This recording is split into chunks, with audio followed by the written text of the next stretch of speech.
Private లో పత్తి అమ్మితే 7,000 రూపాయలే.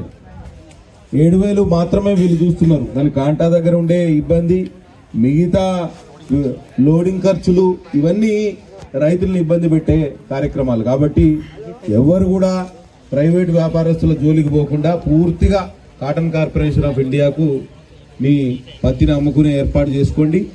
12% మించి కాకుండా 12% పైన మాయిశ్చర్ ఉంటే సీసీఐ కొనుగోలు చేయదు. కాబట్టి మీరు పత్తిని ఆ విధంగా తక్కువ మాయిశ్చర్ ఉండే విధంగా చూసుకోవాలి. తప్పకుండా ఇప్పుడే సీజన్ స్టార్ట్ అయింది, ఇంకా 2-3 నెలలు ఈ సీజన్ నడుస్తుంది. కాబట్టి వ్యాపారస్తులు కూడా, జిన్నింగ్ మిల్ యజమానులు కూడా కొంచెం రైతులకు అండగా ఉండాలి. కొన్ని సమయాల్లో వాళ్లకు తాగునీటి వసతి కానివ్వండి, రాత్రి కొంచెం ఉండడానికి కానీ వసతి కానీ ఇవ్వాల్సిన పరిస్థితి. ఇక్కడైతే ప్రాబ్లం ఉండకపోవచ్చు, ఎందుకంటే చుట్టుపక్కల గ్రామాల ప్రజలు అందరికీ ఇక్కడ బంధువులు ఉంటారు కాబట్టి పెద్దగా ప్రాబ్లం లేదు. మన కాగజ్నగర్ ఎక్స్ రోడ్ లాంటి ప్రాంతాల్లో కొంత ఇబ్బంది ఉండవచ్చు. కాబట్టి ఈ ఒకటే కోరుతున్నా, మీరు దాదాపు 6 నెలలు కష్టపడితే పంట చేతికి వస్తుంది.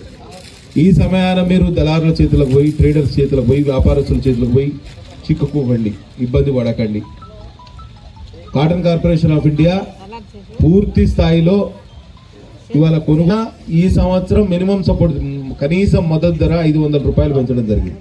పోయినసారి 7,021 ఉండే, 7020 ఉండే, ఈసారి 7521 అంటే 7,521 రూపాయలు.